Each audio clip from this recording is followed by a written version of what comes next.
ప్రభువైన యేసుక్రీస్తు నామమున మీ అందరికీ నా శుభాభివందనాలు. బాగున్నారా?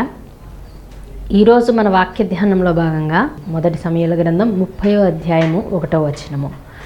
దావీదును అతని జనులను 3వ దినమందు సిగ్లకును వచ్చిరి. అంతలో అమాలేకీయులు దండెత్తి దక్షిణ దేశం మీదను సిగ్లకు మీదను పడి కొట్టి దాన్ని తగులబెట్టి గనులేమి అల్పులేమి అందులో ఉన్న ఆడవారిని అందరినీ చెరపట్టుకుని చంపగా వారిని తీసుకుని వెళ్ళిపోయి ఉండిరి. దావీదును అతని జనులను పట్టణమునకు వచ్చి అది కాల్చబడి ఉండుటయు తమ భార్యలను కుమారులను కుమార్తెలను చెరలోనికి కొనిపోబడి ఉండుటయు చూచి ఇక ఏడ్చుటకు శక్తి లేకపోయినంతగా బిగ్గరగా ఏడ్చిరి. ఇక్కడ దావీదుతో పాటు కొంతమంది ఉన్నటువంటి ప్రజలు, దావీదుని నమ్ముకున్నటువంటి జనాంగము, దావీదు కోసం నిలబడినటువంటి యొక్క సమూహము అంతా కూడా వచ్చారు. 3వ దినమందు సిగ్లకునకు వచ్చిరి. ఎక్కడి నుంచి వచ్చారంటే ఆ పై వచనాలు పై అధ్యాయంలో చూస్తే గనక ఈయన ఆకీష్ అనే రాజు దగ్గర ఉంటూ ఉండగా అక్కడ ఒక యుద్ధ వాతావరణం జరుగుతూ ఉండగా అక్కడ యుద్ధానికి వెళ్దామని వెళ్తే కొన్ని పరిస్థితులను బట్టి ఆయన అక్కడ యుద్ధం చేయకుండా తిరిగి ఆయన ఉంటున్నటువంటి ప్రదేశానికి అతని జనాంగంతో పాటు తిరిగి వచ్చేసాడు. వచ్చినప్పుడు అక్కడ ఏం జరిగిందంటే గనక వాళ్ళు సిగ్లకు అనేటటువంటి ఒక పట్టణంలో నివసిస్తున్నారు, దావీదు అతను నమ్ముకున్నటువంటి ప్రజలు. అయితే వారు వచ్చేసరికి ఏమైందంటే గనక కొట్టి దానిని తగులబెట్టి గనులనేమి అందులో ఉన్న ఆడవారిని అందరినీ చెరపట్టుకుని, అంటే వచ్చేసరికి అక్కడ ఉన్నటువంటి పట్టణాన్నంతా కూడా అందులో ఉన్నటువంటి కొట్టారు, చెరపట్టారు, ఆ పట్టణాన్ని కాల్చివేశారు. ఈ విషయాలన్నీ కూడా అక్కడ జరిగినాయి అన్నమాట. ఇప్పుడు వచ్చిన వాళ్ళు వాళ్ళకి కావాల్సింది ఏదో దోచుకున్నారు, వాళ్ళకి కావాల్సిందంతా కూడా అంతా తీసేసుకున్నారు, వాళ్ళకి కావాల్సినంత దొంగతనం చేసేసి అక్కడున్న వాళ్ళని, ఆడవాళ్ళని ఇంటి పిల్లలని ఇంటి అందరినీ తీసుకుని వెళ్ళిపోతున్నారు. సరే, వెళ్ళిపోయిన వాళ్ళు వెళ్ళిపోకుండా ఏం చేశారంటే అక్కడ ఆ పట్టణాన్ని అంతా కూడా తగులు పెట్టేశారంట. అంటే ఏంటి వాళ్ళ ఉద్దేశం అంటే, ఇప్పుడు దావీదు వాళ్ళ అనుచరులు అక్కడున్న వారందరూ తిరిగి వచ్చినప్పుడు ఇక వాళ్ళు నివసించటానికి కూడా వీలు లేకుండా, వాళ్ళు వచ్చి మరలా ఉండటానికి వీలు లేకుండా, మరలా అక్కడ నివసించటానికి ఉపయోగపడకుండా ఉండటం కోసము ఆ పట్టణాన్ని వాళ్ళు తగులు పెట్టేశారు, కాల్చివేసేసారు అన్నమాట.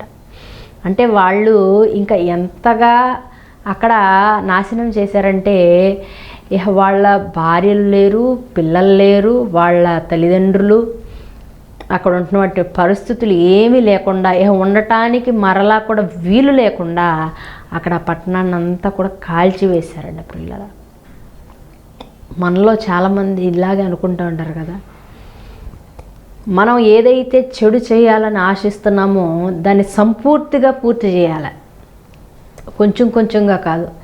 ఈ వాళ్ళ ఇంట్లో ఒక్కళ్ళు లేకుండా పోవటం, ఇద్దరు లేకుండా పోవటం కాదు, కుటుంబం అంతా వెళ్ళిపోవాలి, వాళ్ళ ఇల్లంతా కూడా పాడుదిబ్బ అయిపోవాలి, మొత్తము వాళ్ళందరూ కూడా సర్వనాశనం అయిపోవాలి. ఇక వాళ్ళ పేరు అనేది ఈ భూమి మీద ఉండకూడదు, ఆ కుటుంబం పేరు అనేది ఉండకూడదు అని తలంచుకునే వాళ్ళు కూడా ఉన్నారు. అంటే నాశనం చేయటంలో సంపూర్తి, ఒకళ్ళు పడగొట్టడంలో సంపూర్తి, ఒకళ్ళు కిందకి దిగజారిపోయే స్థితిలో ఉంటే సంపూర్తి. అంటే వాళ్ళు చెయ్యాలనుకున్న చెడు మొత్తం 100% అయిపోవాలి. ఏదో కొద్దిగా చేయటం వదిలేయటం, కొద్దిగా చేయటం వదిలేయటం కాదు. వాళ్ళు చెయ్యాలనుకుంటున్నటువంటి ఆ యొక్క బాధ పెట్టే విషయము, వాళ్ళు చేయాలనుకుంటున్నటువంటి నాశనము, వాళ్ళు చేయాలనుకుంటున్నటువంటి భూమి మీద లేకుండా వాళ్ళందరూ కూడా గతించిపోవాలనే ఆ కోరిక అనేది ఏంటంటే పూర్తిగా జరగాలి. ఏదో వాళ్ళకు ఉద్యోగం పోవటమో, వాళ్ళ ఇంట్లో వస్తువులు పోవటమో, లేదంటే ఏదైనా ప్రమాదవశాత్తు ఏదైనా ఇబ్బంది కలగటమో, ఏదో అనారోగ్య సమస్యలు, ఇలాంటివి కాదు కోరుకునేది.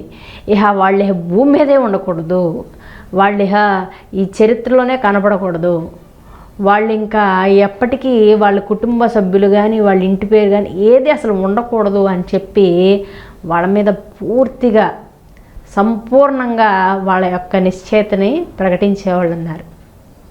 అయితే ఈ యొక్క యేసు ప్రభు వారిని కూడా మనం చూస్తే కనుక పూర్తిగా తీసేయాలని చాలామంది తలంచారు. యేసు ప్రభు అనేవాళ్ళు ఉండకూడదు, ఆయన బోధ ఉండకూడదు, ఆయన చెప్పేటటువంటి వాక్యం ఉండకూడదని అప్పుడు చాలామంది బలంగా కోరుకున్నారు.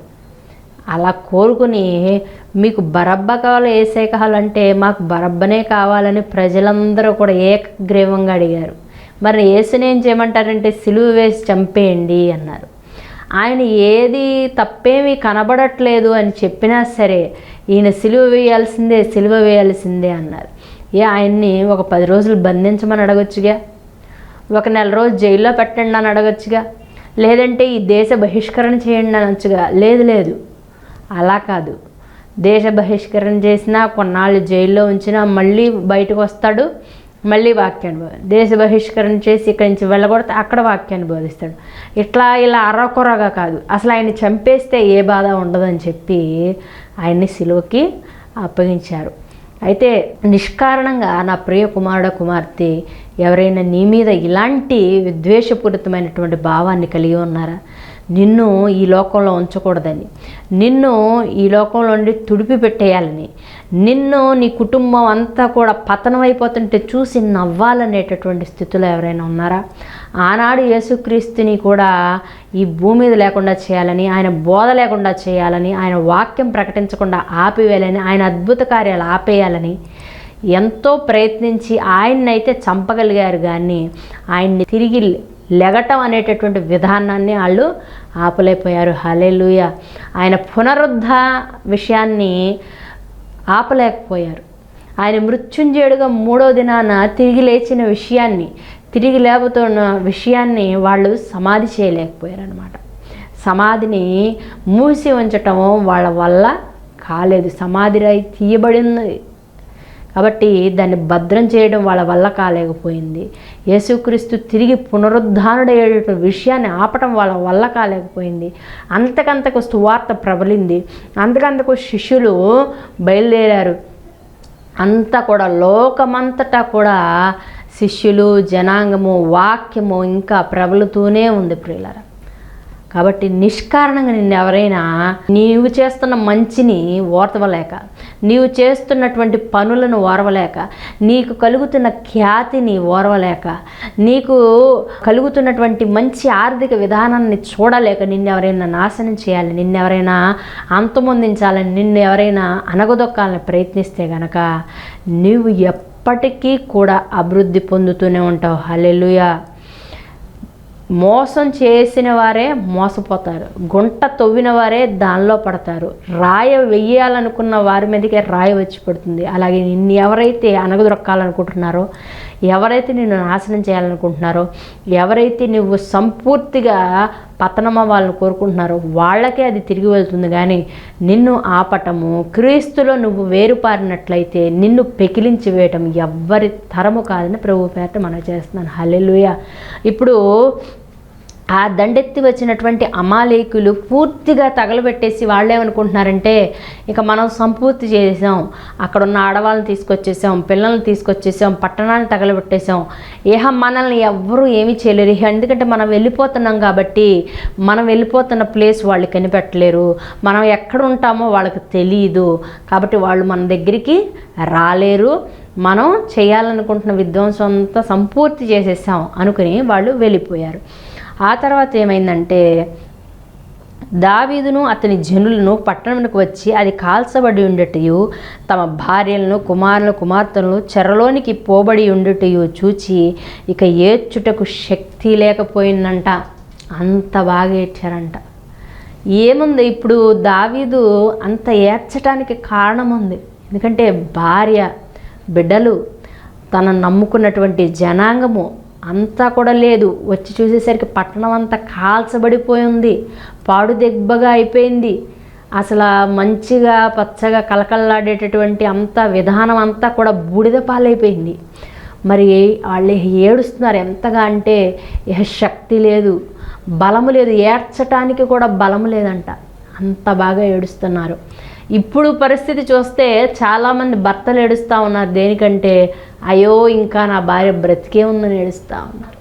కొంతమంది భార్యలు ఏడుస్తూ ఉన్నారు, ఎందుకంటే అయ్యో నా భర్త ఇంకా బ్రతికే ఉన్నాడే అని ఏడుస్తూ ఉన్నారు. అలాంటి దౌర్భాగ్యమైనటువంటి సంఘములో మనము బ్రతుకుతూ ఉన్నాం. ఇలాంటి దౌర్భాగ్యమైన స్థితి పెరిగిపోయింది.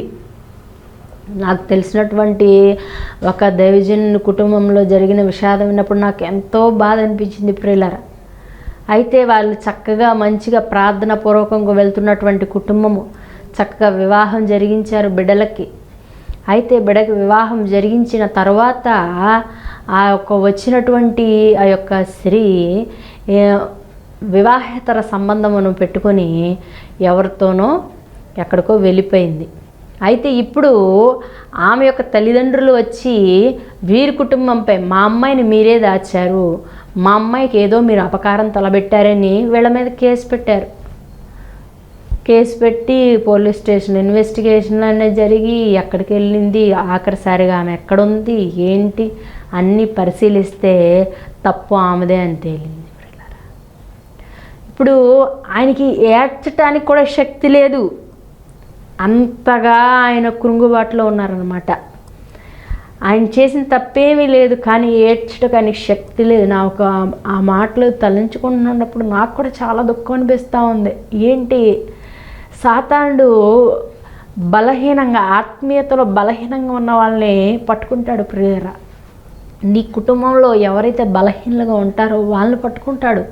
వాళ్ళని పట్టుకుని బలవంతులను కూడా బలహీనంగా చేసేయాలని వాడి యొక్క పన్నాగము, వాడి యొక్క కుతంత్రాలు అన్నమాట.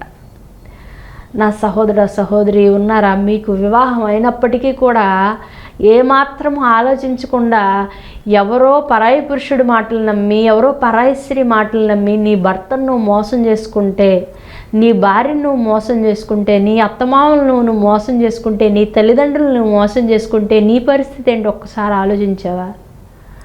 ప్రేమగా 4 మాటలు మాట్లాడితే, ఆప్యాయతగా 4 మాటలు మాట్లాడితే, ఇక నేనున్నాను నీకేంటి అని ఇలాంటి కళ్ళబొల్లి మాటలన్నీ నమ్మి భర్తను మోసం చేసి, భార్యను మోసం చేసి నువ్వు సాధించేది ఏదీ లేదని ప్రభువుపేట మనం చేస్తున్నాను. ఆ ప్రేమ తాత్కాలికం, ఆ ప్రేమ మోసపూరితమైనది, ఆ ప్రేమలో కల్మషం ఉంది, అది గ్రహించండి. భర్త ఏదో ఒక మాట తిట్టాడని, భార్య ఏదో ఒక మాట అనిందని, అత్తమామలు ఏదో ఒక మాట అన్నారని, తల్లిదండ్రులు నన్ను సరిగా పట్టించుకోవటం లేదని, నా భర్త కంటే ఎక్కువ సంపాదిస్తాడు, నా భర్త కంటే బాగా చూసుకుంటాడు, నా భర్త కంటే ఆప్యాయతగా మాట్లాడతాడు అని చెప్పి నువ్వు భర్తను మోసం చేసిన, నా భర్త కంటే, నా భార్య కంటే చాలా అందంగా ఉంటుంది, నా భార్య కంటే చాలా, ఈమెకి చాలా టాలెంటెడ్ పర్సన్, చాలా తెలివిగలిగిన ఆమె, నా భార్య కంటే అన్ని విధాల మంచిగా సంపాదించే ఆమె అని నువ్వు భార్యను మోసం చేసుకుని, భర్తను మోసం చేసుకుని, ఇలా వివాహేతర సంబంధాలు నువ్వు పెట్టుకొని వెళ్ళిపోతే, వెళ్ళిపోయిన నువ్వు సుఖంగా ఉండలేవు, నీవు వెళ్ళిపోయినందుకు నీ కుటుంబ సభ్యులు సుఖంగా ఉండరు. సొసైటీలో ఎంత చెడ్డ పేరు, నీవు అక్కడ ఉన్నా నీకు సుఖం లేదు, ఉండవు. దేవుడు నిన్ను ఉంచడుగాక ఉంచడు. ఎందుకంటే నువ్వు ఎంతమందిని క్షోభ పెట్టి నువ్వు వెళ్ళిపోయి, ఎంతమందిని చెడ్డ పేరు తెచ్చి నువ్వు వెళ్ళిపోయి నువ్వు అక్కడ సుఖంగా ఉంటావని ఎలా అనుకుంటున్నావు? ఉండవు. ఎవరినైతే నమ్ముకుని వెళ్ళావో వాళ్ళ ద్వారా నీకు వస్తాయి కష్టాలు.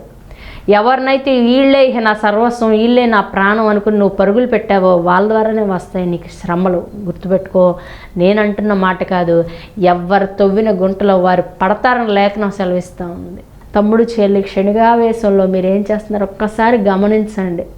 దానివల్ల ఎంతమంది ఏడుస్తున్నారు వెనకాల ఒక్కసారి గమనించండి. మీరు చేసే పనులకి, ఆలోచిస్తున్న విధానానికి, దేవుని బిడ్డనని చెప్పుకుంటూ, క్రైస్తవురాలని, క్రైస్తవుని చెప్పుకుంటూ, లోకానికి ఒక మాదిరిగా ఉండాల్సినటువంటి మీరు, లోకానికి ఒక సాక్ష్యంగా ఉండాల్సినటువంటి మీరు, మిమ్మల్ని బట్టి ఎంతోమంది ఇలా ఈ అక్కలాగా మనం బ్రతకాలి, ఈ తమ్ముళ్ళ మనం బ్రతకాలి అని చెప్పుకుంటున్నటువంటి మనము కూడా ఒకళ్ళ చేత చీ అనిపించుకునే పరిస్థితి, ఒకళ్ళ చేత నవ్వించుకునే పరిస్థితి, ఒకళ్ళ చేత మన ద్వారా మన కుటుంబం నవ్వుల పాలయ్యే పరిస్థితి తీసుకొస్తే ఏ విధంగా మనం క్రీస్తు బిడ్డలంగా సాక్ష్యాన్ని పంచుకోగలుగుతాం?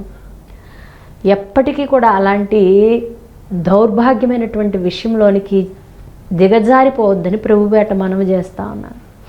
దావీదుకు ఏడ్చుటకు శక్తి లేదు, అక్కడున్న జనులకు ఏడ్చుటకు శక్తి లేదు. ప్రియులారా, ఏంటి భార్య లేదు, బిడ్డలు లేరు, నమ్ముకున్న జనాంగం లేరని బిగ్గరగా ఏడుస్తూ ఉన్నారు, రోధిస్తూ ఉన్నారు. అయితే అక్కడ నుంచి ఇక ఏడ్చిన తర్వాత ఏమైందంటే అక్కడున్న వాళ్ళందరికీ కూడా ప్రాణం విసిగిపోయిందంట.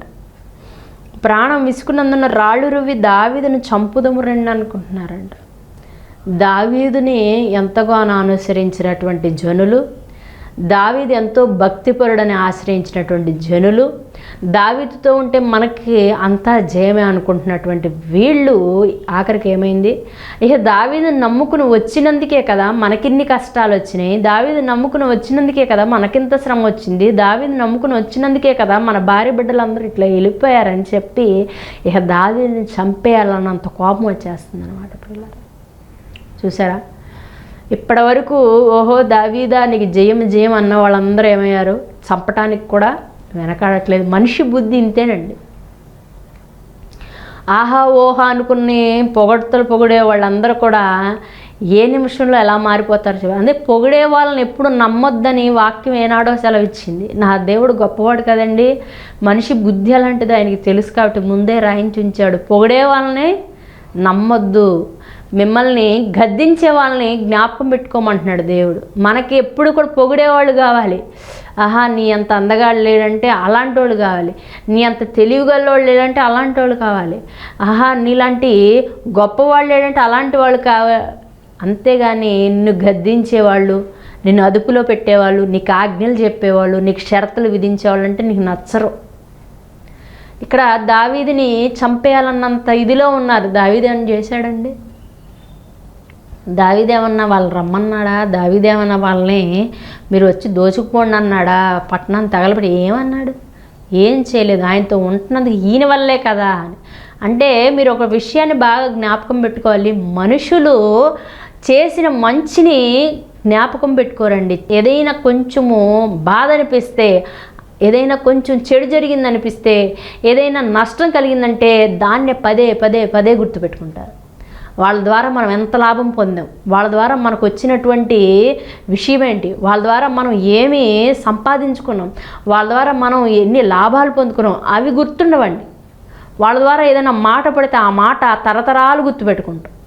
వాళ్ళ ద్వారా ఏదైనా ఇబ్బంది అయితే ఎన్నిసార్లు చెప్పుకుంటాము. మనిషి బుద్ధి అలాంటిది. కానీ నా ప్రభు సెలవిస్తూ ఉన్నాడు, నీవు ఉదయకాలం జరిగింది సాయంత్రం మర్చిపోమంటే మనం ఎప్పటికీ గుర్తుపెట్టుకుంటానే ఉంటాం. ఆయన చెప్పిన మాటలన్నిటి మనం రివర్స్లో కదా పాటించేది. ఇక్కడ కూడా అదే జరుగుతుంది. ఆయన చంపేద్దాం అనుకున్నారంట. అంతగా కోపం తెచ్చేసుకుంటుంటే ఇక దావీదు తన దేవుడైన యెహోవాను బట్టి ధైర్యం తెచ్చుకున్నాను. హల్లెలూయా, దేవుణ్ణి బట్టి ధైర్యం. ఇప్పుడు దావీదుకు కూడా కోపం రావాలి. ప్రభువా నేను ఇంత నమ్ముకుంటే నువ్వు నాకు చేసిన పని ఇదా, నిన్ను ఇంతగా నేను వేడుకుంటే, నిన్ను ఇంతగా భక్తి కొనసాగిస్తూ ఉంటే, నేను ఇంతగా నిన్ను హెచ్చిస్తూ ఉంటే నాకు ఇంత కష్టం తెచ్చిపెడతావా, నాకు ఇంత బాధ తెచ్చిపెడతావా, నా ప్రజల్ని ఇలాగా చేస్తావా అని దావీదు దేవుణ్ణి తిట్టి పక్కకి వెళ్ళిపోవాలి. అసలు ఉన్న పరిస్థితి అది.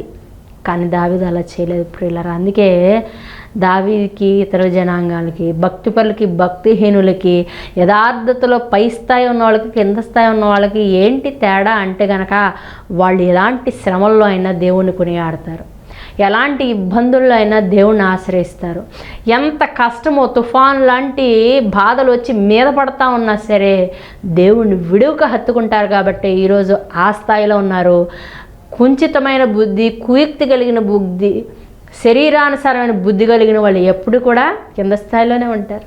దావీదు కూడా దేవుణ్ణి దూషించడానికి ఎంతో అవకాశం ఉన్నప్పటికీ దేవుణ్ణి బట్టి ధైర్యం తెచ్చుకున్నాడంట. మనకొచ్చిన సమస్యను బట్టి నీవు ఉన్నావా, అసలు నన్ను పట్టించుకుంటున్నావా, నిన్ను నమ్ముకుని నేను తప్పు చేశాను అనేలా కాదు. మనకున్న సమస్యను బట్టి దేవుని దగ్గరికి వెళ్ళాలి, ఆయన పాదాలను ఆశ్రయించాలి. ప్రభువా నీవే నాకు దిక్కు, నాకు ఈ సమస్య ఉందయ్యా అని ఆయన్ని వేడుకునేటటువంటి జ్ఞానం మనం కలిగి ఉండాలి ప్రియులరా. ధైర్యం చెప్పుకుని ఏమంటున్నాడు తెలుసా, దావీదు ఎఫోదును తెమ్మని యాజకుడగు అహిమెలెకు కుమారుడైన అబ్యాతారుతో చెప్పగా అబ్యాతారు ఎఫోదును దావీదుని వద్దకు తీసుకుని వచ్చెను. నేను ఇప్పుడు ఆ దండును తరమాలా వద్దా, ఏం చేయమంటావు, ఎలాగని దేవుణ్ణి అడుగుతా ఉన్నాడు. ఆ బాధలో కూడా ఆయన వదలలేరు ప్రియులరా. మనం కూడా దేవుని దగ్గరికి వెళ్ళాలి. అయ్యా, మరి నాకు ఈ కష్టం వచ్చింది, నేను ఈ మార్గం ద్వారా వెళ్ళాలనుకుంటున్నాను, నీ చిత్తమేనా కాదా? నాకు ఈ యొక్క బాధ వచ్చి పడింది, నేను ఇప్పుడు ఇది చేయాలనుకుంటున్నాను, ఇది నీ చిత్తమా కాదా? ఇలా వెళ్ళమంటావా వద్దా అనేటటువంటి ఆత్మీయ స్థితి మనకు కలిగి ఉంటే గనక, అంటే మన సొంత ప్రయత్నాన్ని పెట్టుకొని మన సొంత చిత్తాన్ని పెట్టేసుకొని, ఇప్పుడు నాకు ఈ సమస్య వచ్చింది కాబట్టి నన్ను వాళ్ళు తిట్టారు కాబట్టి 10 రెట్లు వాళ్ళు తిట్టాలి, వాళ్ళు ఈ నాశనం కలగజేశారు కాబట్టి వాళ్ళ 10 అంతలుగా నాశనం చేయాలని మన సొంత బుద్ధిని ఆధారం చేసుకొని మనం ముందుకెళ్ళిపోతే మనకి విజయం తప్పకుండా రానే రాదు. దేవుణ్ణి అడగాలి. పగ తీర్చుట నా పని, నేను ప్రతిఫలం ఇస్తానన్నాడు దేవుడు. నీవు నీ సొంతంగా ఏది చేయడానికి లేదు. శత్రువుని క్షమించమన్నటువంటి వాక్కును పక్కన పెట్టేసి నువ్వెవరు ప్రతీకారం తీర్చుకోవడానికి? కాబట్టి ప్రియులారా, దావీదు వంటి సహనము కలిగిన జ్ఞానము మనము కలిగి ఉండాలి. అయితే ఆయన దేవుణ్ణి అడిగినప్పుడు ఆయన వెళ్ళమన్నప్పుడు అక్కడ దారిలో జరిగిన సంఘటన ఏంటంటే 11వ వచనం, 30వ అధ్యాయం 11వ వచనంలో, పొలంలో ఒక ఐగుప్తీయుడు కనపడను, వారు దావీదు వద్దకు వాడిని తోడుకొని వచ్చి, వాడు 3 రాత్రింబగళ్ళు అన్నపానములు ఏమీ పుచ్చుకొనలేదని తెలుసుకొని. ఏంటంట, వీళ్ళు వెళ్తున్నారు, నవ్వుతూ వెళ్తున్నారా, సంతోషంగా వెళ్తున్నారా, ఆర్భాటంగా వెళ్తున్నారా, విజయోత్సాహం వెళ్తున్నారా? లేదే, కన్నీళ్లతో వెళ్తున్నారు, బాధతో వెళ్తున్నారు. చనిపోయేటటువంటి పరిస్థితుల్లో ప్రాణం అంత కృంగిపోయింది. అలాంటి పరిస్థితుల్లో వెళ్తూ ఉంటుంటే దారిలో ఒక ఐగుప్తీయుడు కనబడ్డాడు. ఆయన ఎలాగా అన్నపానంలో ఏమి లేకుండా, తినటానికి తిండి లేదు, తాగటానికి నీళ్లు లేకుండా చచ్చే పరిస్థితిలో ఒక మనిషి పడున్నాడు. అయితే మీరు ఒకటి జ్ఞాపకం పెట్టుకోనండి, ఇప్పుడు ఆ మనిషిని ఓదార్చేటటువంటి సమయం వీళ్ళకుందా? ఆ మనిషిని పరామర్శించేటటువంటి సమయం వీళ్ళకుందా? లేదంటే ఆ మనిషికి అన్నం ఇచ్చి, నీళ్ళిచ్చి, తాగుబాబు, తినుబాబు అని చెప్పేటటువంటి పరిస్థితులు అసలు వీళ్ళు ఉన్నారా? వీళ్ళ పరిస్థితే అగమ్యగోచరంగా ఉంది. ఆ భార్యలు దొరుకుతారో లేదో తెలియదు, బిడ్డలు కనబడతారో లేదో తెలియదు, వాళ్ళందరినీ పోయిన సొమ్మంతా తిరిగి వస్తుందో లేదో తెలియదు. ఇక ఉండాలా, బ్రతకాలా, చావాలా అన్న పరిస్థితుల్లో ఏంటి మన పరిస్థితి అనుకుంటా ఏడ్చుకుంటా వెళ్తున్నటువంటి దారిలో ఎవరో తెలియని వ్యక్తి పడిపోయి ఉంటే ఆ వ్యక్తిని వీళ్ళు దావీదు పట్టుకున్నాడు. ప్రియులారా, అంటే మీరు ఒక ఆత్మీయ పాఠం, నేను కూడా నేర్చుకోవాల్సిన ఆత్మీయ పాఠం ఏంటంటే, మనం కష్టాల్లో ఉన్నప్పుడు ఇంకొక కష్టంలో ఉన్నటువంటి వ్యక్తిని ఓదార్చగలమా? మనం బాధల్లో ఉన్నప్పుడు ఇంకొక బాధలో ఉన్నటువంటి వ్యక్తిని పరామర్శించగలమా? మనం కృంగుబాటులో ఉన్నప్పుడు ఇంకొక కృంగుబాటుతో ఉన్న వ్యక్తికి ధైర్యాన్ని చెప్పగలమా? మనమే దీన స్థితిలో ఉండి కన్నీరు కారుస్తూ ఏడ్చుటకు శక్తి లేక బలహీనులమైపోయి ఉంటే ఇంకొక బలహీనుణ్ణి బలవంతుడిగా చేయగలిగేటటువంటి వాక్కులు, వచనాలు, పనులు మనం చేయగలమా అని అడుగుతున్నాను. సామాన్య మనుషులకైతే ఇది సాధ్యమయ్యే పని కాదు. వాక్కు లేకపోతే మనం చేయలేము. దేవుని శక్తి లేకపోతే మనం ఇట్లా చేయలేము. ప్రియులారా, దావీదు అంత భక్తిపరుడు కాబట్టే తన యొక్క కుటుంబం అంతా కూడా కనిపించని పరిస్థితి, వస్తారో లేదో కూడా తెలియని పరిస్థితి, సొమ్మంతా పోయిన పరిస్థితి, పట్టణం అంతా తగలబడిపోయిన పరిస్థితి, జనులందరూ ఎదురు తిరుగుతున్న పరిస్థితి, చంపేస్తారో కూసేపట్లో చంపేస్తారో అన్నటువంటి భయంకరమైనటువంటి ప్రాణాపాయ పరిస్థితుల్లో కూడా ఎవరో ప్రాణంతో కొనుపెరుతో రేపో మాపో ఇదైపోయేటటువంటి పరిస్థితుల్లో ఒక వ్యక్తి కనబడితే ఆ వ్యక్తిని ఆదుకునే ప్రయత్నం చేస్తూ ఉన్నాడు. నిజంగా ఇది ఎంత పెద్ద ఆలోచన అండి. యేసుక్రీస్తు వారు సిలువలో ఉండి ఇంకా కొంచెం సేపట్లో మరణిస్తున్నాడని అంటే వాళ్ళని క్షమించమని అడగటం, ఆ పక్క దొంగని నేడు నీవు నాతో కూడా పరదేశులో ఉంటావని చెప్పటం అనేది అది ఎంత పెద్ద. ఆయనకి అక్కడ భయంకరమైన వేదన, భయంకరమైనటువంటి రక్తంతో కారుతున్నటువంటి పరిస్థితి, దాహముతో నోరు పెడసగట్టుకుపోతున్న పరిస్థితి, భయంకరమైనటువంటి రక్తపు గాయాలు. అందులో ఒక అతను సహాయం అడుగుతుంటే, ప్రభువా నీ రాజ్యంతో వచ్చినప్పుడు నన్ను గుర్తు చేసుకోమని అడుగుతా ఉంటే, నా బాధలో నేనున్నా, నా ఇబ్బందిలో నేనున్నా, నా మరణకరమైన వేదనలో నేనున్నాను, ఇప్పుడు నన్ను అడుగుతావేంటి, ముందంతా ఏం చేసావు అని అన్నాడు ఆ దేవుడు. అని విసుక్కున్నాడా, అని తిట్టాడా, అని దూషించాడా, అని అపహసించాడా? ఆ భయంకరమైన వేదనలో ఏమంటున్నాడంటే, నేడు నీవు నాతో కూడా ఉంటావు నాయన అంటున్నాడు. నిజంగా ఇంత సాత్వికం, ఎంత ఓర్పు, ఎంత సహనము నిజంగా అది దేవదేవునికి సాధ్యమైంది. తరువాత వాళ్ళని నమ్ముకున్నటువంటి, దేవుని నమ్ముకున్నటువంటి భక్తులకు, యథార్థమైన భక్తులకే ఇది సాధ్యమైంది. సామాన్యంగా మేము క్రైస్తవులము, మేము పుట్టు క్రైస్తవులం, మా పూర్వీకులందరూ కూడా, తాత ముత్తాతలందరూ కూడా ఇది అనేవాళ్ళకి, ఊరికే పైన పెదవులతో ఆరాధించే వాళ్ళకి ఇది సాధ్యమయ్యే విషయం కాదండి. ఇక్కడ దావీదు ఏం చేశాడండి? ఆయనకి ద్రాక్ష గెలలను ఇచ్చాడు, దాహానికి నీళ్ళు ఇచ్చాడు, తినటానికి భోజనం పెట్టాడు. అప్పుడు నువ్వు ఏ దేశపు వాడివి ఏంటి అని అంటే, నేను అమాలేకుల దగ్గర దాసుడుగా ఉన్నాను, మేము పలానా చోటకి వెళ్ళాం, పలానా దోచుకున్నాం, తగులు పెట్టాం, నేను దాసుడిని, నా యజమాని నన్ను వదిలేశాడు. అసలు దావీదు కత్తి తీసి చంపేయాలన్నంత కోపం ఉండొచ్చు, ఎందుకంటే ఆ దోచుకుని వెళ్ళిన వాళ్ళలో ఈయన కూడా ఒకడు, అంతే కదా. ఇప్పుడు ఆయన ఏం చెప్పాడు? అమాలేకుడు ఒక దాసుడిని అయితేని 3 దినాల కిందట నేను కాయలా పడక యజమాని నన్ను వదిలేశాడు, మేము దండెత్తి వెళ్ళాము, అక్కడికి వెళ్ళాము, అక్కడ దోచుకున్నాము, ఇలా జరిగింది, మేము ఇలా వస్తున్నాం, అంతా స్టోరీ చెప్పుకొచ్చాడు. అయితే దావీదు చంపేయాలి, కానీ దావీదు ఏం చేశాడండి? చంపకుండా ఆయనకి అవకాశం ఇచ్చి, ఇప్పుడు సరే నేనేం చేయను, నిన్ను నీ యజమానికి అప్పచెప్పను, వాళ్ళు అక్కడికి వెళ్ళారు అని అడుగుతా ఉన్నాడు. అయితే ప్రియులారా, మన శత్రువుకు కూడా సహాయం చేస్తే మనకే తెలియకుండా మార్గాలని తెరబడతాయి. హల్లెలూయా. జ్ఞాపకం పెట్టుకోనండి. మనల్ని ఇబ్బంది పెట్టిన వారికి కూడా మనం సహాయం చేస్తే మనకున్న గడ్డు సమస్యలే తీరిపోతాయి. మనల్ని ఎవరైతే కృంగదీయాలి, నాశనం చేయాలి, వీళ్ళు భూమి మీద ఉండకుండా చేయాలి అనుకుంటున్న వారికే మనం సహాయపడగలిగితే, ఏదైనా చేయూతనివ్వగలిగితే, వారికి మనము మాట సాయం అందించగలిగితే, ఏ విధమైనటువంటి సహాయమైనా చేయగలిగితే గనక తప్పకుండా దేవుడు మనకి 10 మార్గాలను తెరిచే దేవుడై ఉన్నాడు. హల్లెలూయా. అదేవిధంగా ఆయన చేసిన సహాయాన్ని బట్టి, ఆ యొక్క ఐగుప్తుడు చేసిన సహాయాన్ని బట్టి వారు వెళ్ళగలిగారు, కనుగొనగలిగారు. మొత్తము చక్కగా భార్యలు, బిడ్డలు, అక్కడున్న జనాంగము, వారికి వెళ్ళిపోయినటువంటి అపహరించినటువంటి సొమ్మును అంతా కూడా చేజిక్కించుకొనగలిగి మొత్తాన్ని కూడా వెనక్కి తీసుకురాగలిగారు.